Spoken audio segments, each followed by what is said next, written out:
Hello, si tu es nantais, tu connais forcément Anne de Bretagne. Mais si, Anne de Bretagne, duchesse de Bretagne, reine de France, née au château, non, toujours pas? Eh bien c'est elle là. À 12 ans, elle ne passait pas son temps sur TikTok. Non, elle était déjà duchesse de Bretagne. À la mort de son petit papa François II, elle poursuit la lutte familiale pour garder l'indépendance de la Bretagne vis-à-vis du royaume de France. Sauf que son père, avant de mourir, signe un traité par lequel il s'engage à ne pas marier ses filles sans l'accord du roi de France. Merci papa.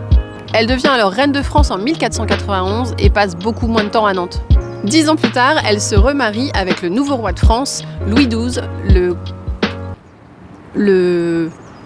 cousin de son précédent mari.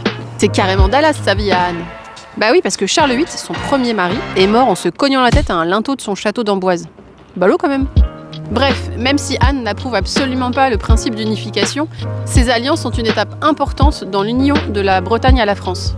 D'ailleurs, la symbolique de cette statue, installée pendant la Restauration, est bien celle de l'union entre la Bretagne et la France. La Restauration, vous savez, cette petite période durant laquelle les monarchistes ont repris le pouvoir après la chute de Napoléon Ier. D'ailleurs, si vous remarquez bien, les gars en ont rajouté des couches sur le côté monarchique avec la couronne que porte Anne. C'est quoi d'ailleurs ce rouleau dans ses mains, me direz-vous ?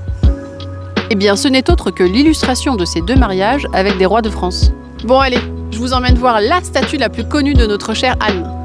Devant le château, c'est le sculpteur Jean Fréhour qui lui redonne vie en 2002 pour célébrer le 500e anniversaire de son second mariage. Sauf que cette fois-ci, ce n'est pas l'union de la Bretagne au royaume de France qu'on met en avant, mais bien son identité bretonne.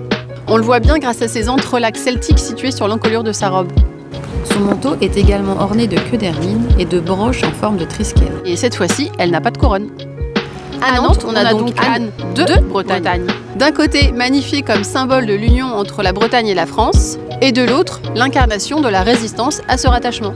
Alors, laquelle des deux Anne aura votre faveur ? Si vous avez aimé cette vidéo, n'hésitez pas à la liker et à la commenter.